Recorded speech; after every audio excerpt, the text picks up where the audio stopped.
అందరికీ నమస్కారం. మన చేతిలో మన అదృష్టం. ఇప్పుడు ఇంతకుముందు ఎన్నో తెలుసుకున్నాం. ఇప్పుడు వివాహం గురించి తెలుసుకుందాం. వివాహం ఎప్పుడు అవుతుంది? వివాహం అంటే పెళ్ళి ఎప్పుడు అవుతుంది? ఆ జాతకునికి దగ్గరలోనా దూరంలోనా ఇలాంటివి ఉంటాయి కదా, అది తెలుసుకుందాం. చాలామంది వివాహాల గురించి చాలా బాధలు పడుతుంటారు. ఈ రేఖలు చూసుకుంటే దాని ప్రకారమే అవుతుంది. ఎన్నో పూజలు చేస్తుంటారు, ఎన్నో సుబ్రహ్మణ్య స్వామి అభిషేకాలు, వ్రతాలు ఇవన్నీ చేస్తుంటారు. ఒక రేఖలు కూడా ఉండాలి. ఉన్నప్పుడు అవి సరిగ్గా ఉన్నట్టుగా ఉంటే సరైన టైంలోనే జరుగుతుంటాయి.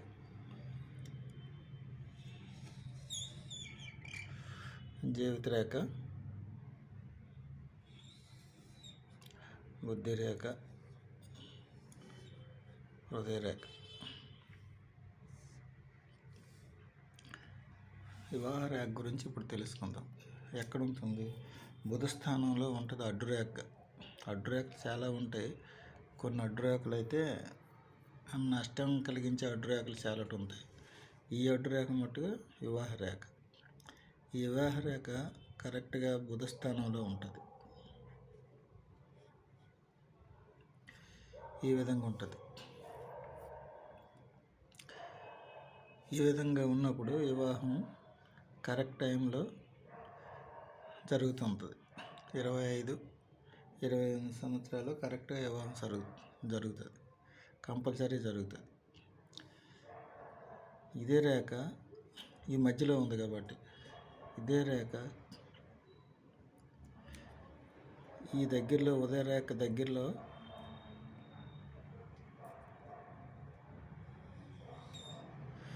ఉదయ రేఖకి కొంచెం దగ్గరలో ఇలా ఉన్నదనుకోండి, చాలా దగ్గర తొందరగా వివాహం అవుతుంది అన్నమాట.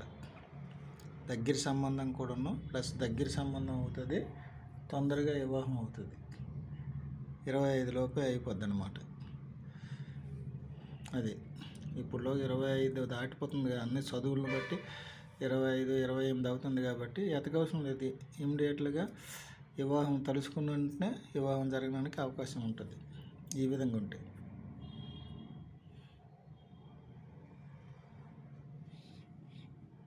బుధస్థానం ఇలా చెప్పుకున్న మధ్యలో ఉంటే కొంచెం ఎక్కువ టైం తీసుకుంటుంది. ఇక్కడ కూడా ఇలాగ ఉంటుంది. ఈ విధంగా చిలకలేనికి దగ్గరలో ఉంటుంది.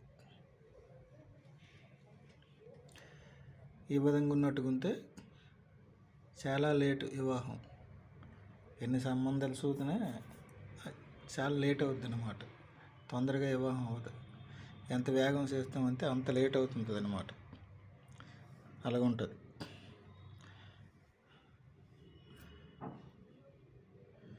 ఇంకో రేఖ వివాహం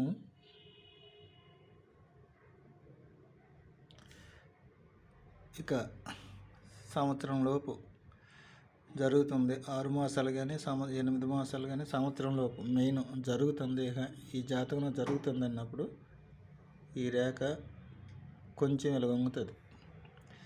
ఈ ఉదయ రేఖ సైడు ఉదయ రేఖకి అనుసరించి ఉదయ రేఖ సూచిస్తుంది అన్నమాట. ఆ రేఖ కొంచెం వివాహ రేఖ. అంతే, ఇక దగ్గరలో వివాహం జరుగుతుంది అని మనం గుర్తుంచుకోవాలి. అప్పుడు వివాహంకి మనం ప్రయత్నాలు చేసుకోవచ్చు. ఇదే రేఖ వివాహం అయిపోయిన తర్వాత మళ్ళీ తిన్నగా వచ్చేది. ఆ రేఖ ఒక్కొక్కరికి 2 ఉంటాయి.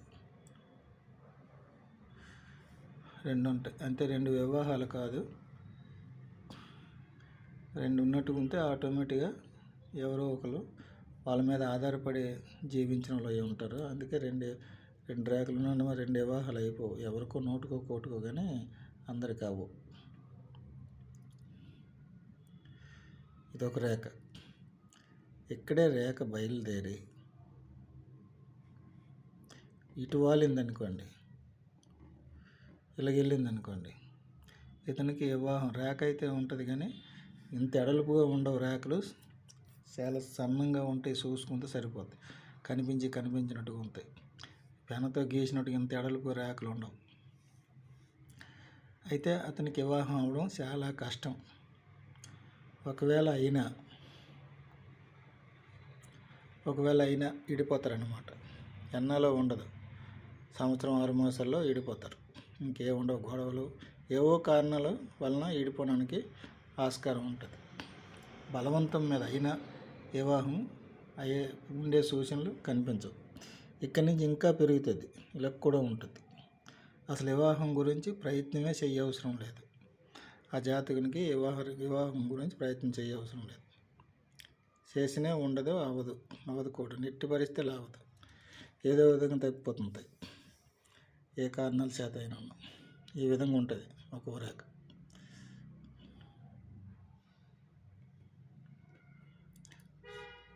చూసుకోండి, రేఖలు చూసుకుంటే, కరెక్ట్గా చూసుకుంటే మీకు అర్థమవుతుంది.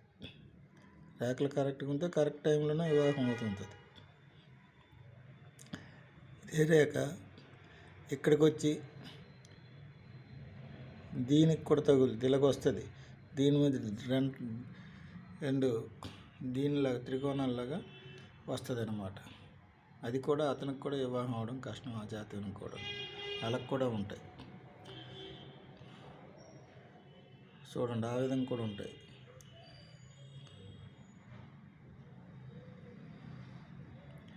ఈ వివాహ రేఖలు అనేవి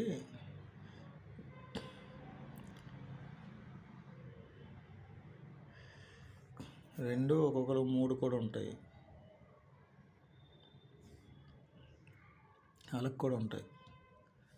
చేతి వెలుపుల నుంచి ఉంటాయి. చేతులు వెలుపు భాగం లేదు కాబట్టి మనం రాయడానికి అలా ఉంటాయి. ఈ విధంగా కూడా ఉంటాయి. ఈ విధంగానే ఒకే వివాహం అవుతుంది. తప్పనిసరిలో ఎప్పుడో ఒక 100కి 10 మందిలాగా ఎవరో ఉంటారు, వాళ్ళు విడిపోయి వేరే వివాహం చేసుకోవడానికి ఆస్కారం ఉంటుంది. అది ఒకే వివాహమే. ఇలాగుంటాయి. జనరల్గా ఇదే మనం చెప్పింది ఫస్ట్. అది దగ్గర సంబంధాలు అవడానికి అవకాశం ఉంటుంది. చాలా దగ్గర సంబంధాలు చాలా తక్కువ వయసులో కూడా అవడానికి అవకాశం ఉంటుంది. అది ఇంకా ఈ రేఖలు ఈ విధంగా ఉన్నట్టుంటే ఇంకా రాసులను బట్టి కూడా చూసుకోవాలి. జాతకాలు మీరు చూసుకున్నప్పుడు రాసులు కూడా ఏ రాశికి ఏది పడుతుందో అది కూడా చూసుకోవాలి, పడుతుందో లేదా. ఇప్పుడు మేషం, సపోజ్ మేష రాశి ఉందనుకోండి, ఆ మేషం నుంచి 6వ రాశి లెక్కెట్టుకోవాలి. ఆ రాశి వాళ్ళని ఎట్టి పరిస్థితుల్లో చేసుకోకూడదు. అలాగే మేషం నుంచి 8వ రాశి లెక్క పెట్టుకోవాలి. 6వ రాశి అంటే ఒకవేళ కన్య అవుతుంది బహుశా. అలాగే 8వ రాశి ఏటవుతుందంటే వృచ్చికం అవ్వచ్చు. కానీ మేషరాశిలో నుంచి కన్య రాశి వాళ్ళు, వృశ్చిక రాశి వాళ్ళు, ఆ మేషరాశికి కన్య రాశికున్న మేషరాశికి వృశ్చిక రాశికి అది చేసుకోకూడదు వివాహం. మిగతా రాశుల్లో చేసుకోవచ్చు. ఆ విధంగా కూడా ఉంటాయి. ఒకవేళ పొరపాటు చేసుకునే ఈ రేఖ కరెక్ట్గా ఉన్నా, ఏ విధంగా ఉన్నా, తక్కువ దగ్గరలో ఉన్నా, దగ్గర సంబంధాలైనా దూరం సంబంధాలు ఏదైనా అలా ఆ రాశిలో చేసుకున్న వాళ్ళు కంపల్సరీ విడిపోతారు. ఎట్టి పరిస్థితుల్లో జీవితకాలం ఉండరు. ఏవైనా ప్రమాదాలైనా జరగవచ్చు, లేకపోతే ఒకరు పోయి ఒకరైనా ఉండొచ్చు. ఈ విధంగా ఉంటాయి అన్నమాట. అవి కూడా చూసుకోవాలి మీరు జాతకంలో. రాసులను కూడా చూసుకోవాలి. ఇదే ఈ రేఖలు ఉన్నాయి కదా, ఇలా చేసుకుంటే పర్వాలేదు అనుకుని రాసులను కూడా చూసుకోవాలి. ఇది బేసిక్ కరెక్ట్ కావాలన్నమాట. సరిసంఖ్యలో ఉంటే పర్వాలేదు. దీనికి కరెక్ట్గా ఉందనేసి వివాహం చేసుకుని రాశి కూడా చూసుకోవాలి. రాశి మీకు సరిపోయిందా లేదా, ఆ రాశిలో మేషరాశి అంతే కాదు, మీ రాశి నుంచి 6వ రాశి అని 8వ రాశి అని ఆ రాశులను మటు ఎట్టి పరిస్థితిలో చేసుకోకూడదు. చేసుకున్నట్టుకుంటే ప్రమాదాలే. ఈ విధంగా ఉంటాయి అన్నమాట వివాహ రేఖలు. ఆ విధంగా అలాగే వృషభ రాశి నుంచి 6వ రాశి చూసుకోవాలి. తులారాశి అవుతుంది. అలాగే ధనుసు రాశి అవుతుంది, 8వ రాశి. ఆ విధంగా చూసుకోవాలి. మీ రాశి నుంచి, సపోజ్ మీ రాశి నుంచి లెక్క పెట్టుకోండి. 6వ రాశి ఏదవుతుందో ఆ రాశిలో పుట్టిన వాళ్ళని ఆడగానే మగగానే అవలవని ఆ రాశి నుంచి ఆ రాశికి ఎట్టి పరిస్థితిలో వివాహం చేసుకోకూడదు. చేసుకుంటే ప్రమాదాలే. రేఖలు తిన్నగా ఉన్నాయి కదా అని ఏ రాశి పడితే ఆ రాశి చేసుకోకూడదు. అది.